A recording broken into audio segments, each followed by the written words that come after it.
And just like that, mandala number 4 is finished. Come and join me as we put the finishing touches on this beautiful purple mandala.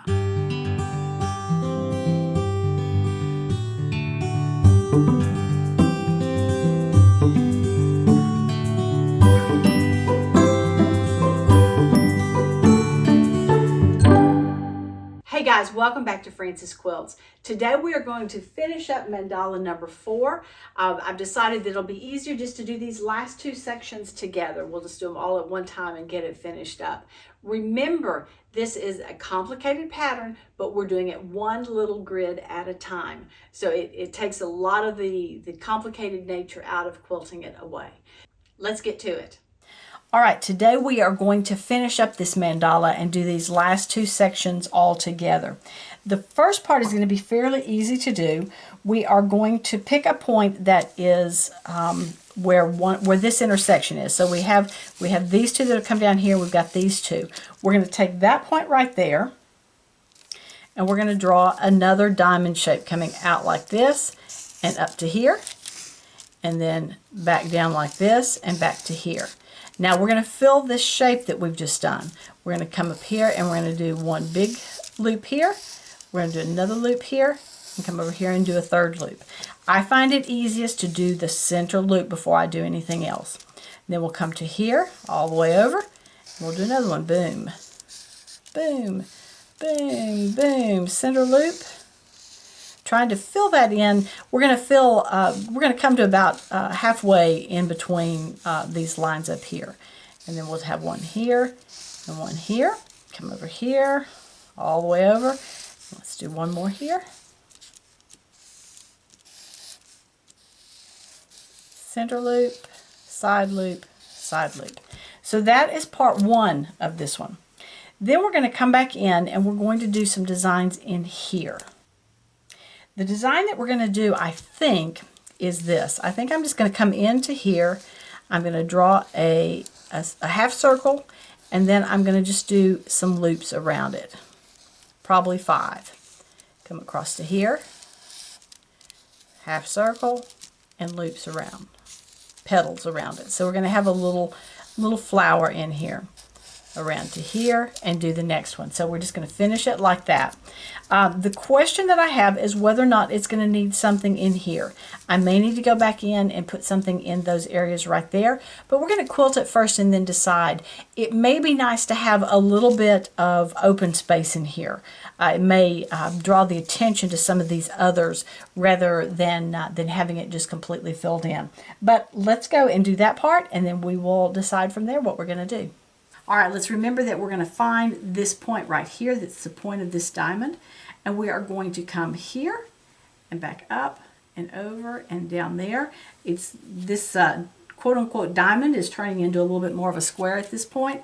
And then we're going to come up here and do some flowery loops in here like this. Then move over and do the next one.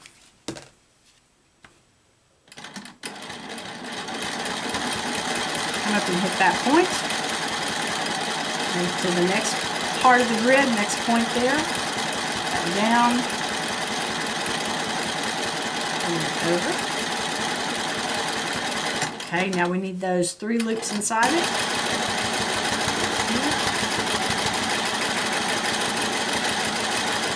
There's one side, and the other side.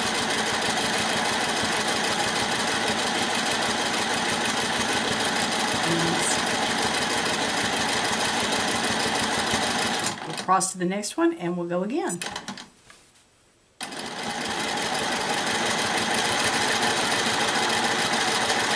a little harder to keep those longer lines straight.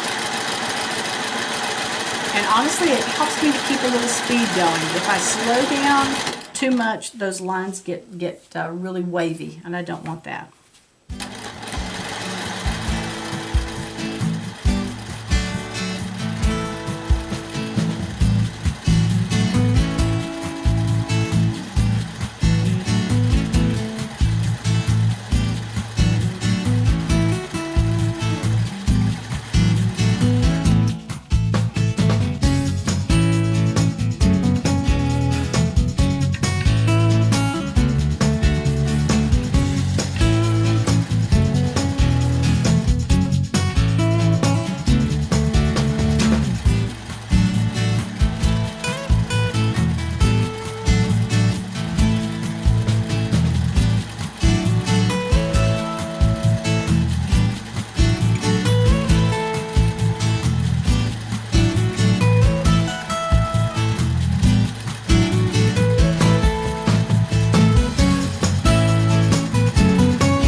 this last one, let me just show you a couple, 3 things that I've noticed as I've quilted. First of all, it's important for me to stay along this line. There's some places along here that I got off of that line, and it doesn't look as good. So I need to be careful with that as I'm quilting along here, just to make sure that I'm hugging that line. I'm finding these lines, these longer lines from here to here, are fairly easy to do. Again, just trying to make sure that I hit the corner of the previous one.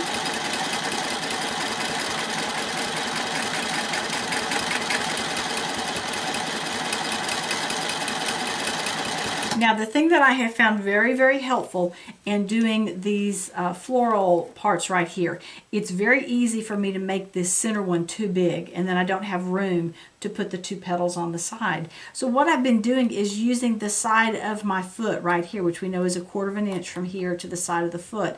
So I'm just trying to make sure that when I'm hitting about here, that that edge of that foot is right along that line. So I know that I'm coming out about 1/4 inch. I can start making my turn and come back. And then I'm coming up that same side that I've just quilted, and when I hit this line, I know that it's time for me to make my turn and come back. So that's made it a little bit easier to keep these things a little more symmetrical as I've gone along. Let's just do this last one. So you can see here that this edge is right along that line.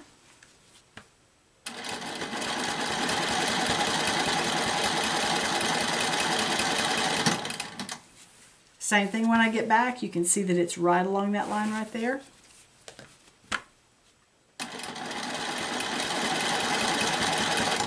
When I do my next line, the next petal, just to keep it all close together, I tend to come up this line that I've just quilted. Again, when I hit that line, I know that it's time to do my circle back. So following along that line that I've already quilted. Hit that line, circle, and come back. And then the same thing for the last one, follow along. I hit that line, circle, and come back.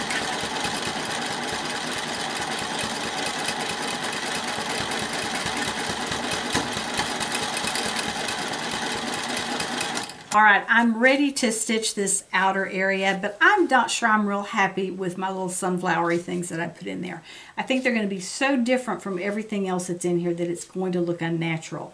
So what I'm thinking is I really want some more circles in here. I have circles here, I have circles here. I think I need some circles in here.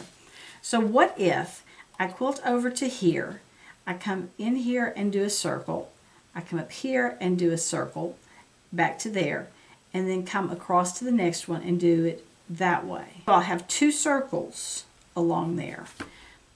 I think I'm going to try that and see. Again, I can always rip it out if I don't like it. And I may still need to do something else in this outer section, but let's just do what I've just said and then we'll go from there.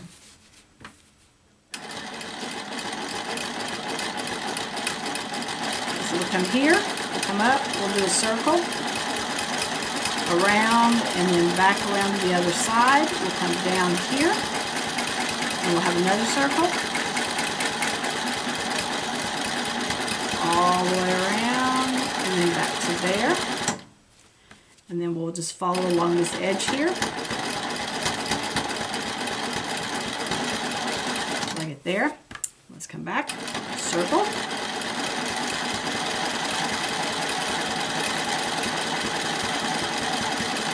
Down, circle,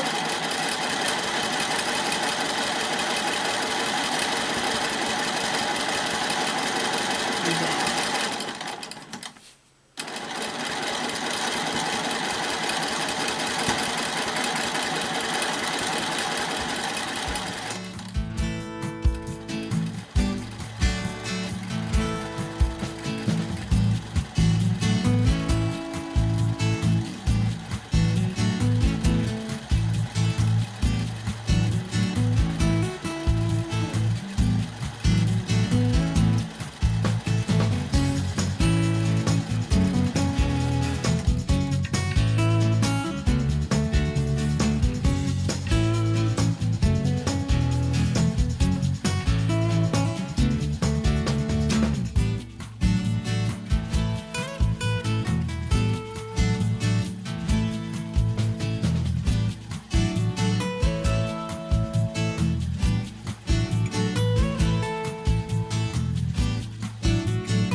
I'm not exactly sure that it's finished, but I think I'm going to leave it for now. If I decide to come in later and add something else to it, I certainly can do that.